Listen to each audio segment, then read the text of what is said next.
আমি শিহাব করিম, সহকারী commissioner Khulna zone. আচ্ছা, এই কিছুক্ষণ আগে আমরা জানতে পারি যে কোর্টের সামনে একটা গোলাগুলির ঘটনা ঘটেছে।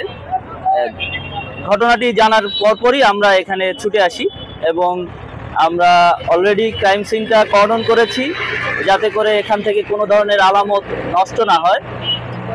আর দ্বিতীয়ত বিষয় হচ্ছে আমরা আশপাশের যে সিসিটিভি ফুটেজ আছে এবং যারা প্রত্যক্ষদর্শী আছে তাদের কাছ থেকে আমরা জানার চেষ্টা করছি যে কি ঘটনা ঘটছে বা ঘটেছে।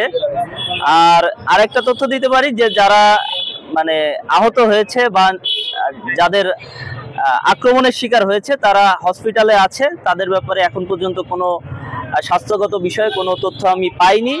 পরবর্তীতে পেলে আপনাদেরকে অবহিত করা হবে। এ বিষয়ে এখন পর্যন্ত আমার কাছে কোনো সুনির্দিষ্ট তথ্য নেই। সেটা আমরা পরে আসছি, এখানে কি পেলেন বা কি দেখলেন? আসলে আমরা তো খুব বেশি আগে আসিনি, ঘটনাও খুব বেশি আগের না। আচ্ছা, আমরা জাস্ট এসেছি, আসার পরে ক্রাইম সিনটা কর্ডন করেছি। কর্ডন করে আশপাশ থেকে আমরা তথ্য সংগ্রহের কাজ শুরু করেছি এবং আমরা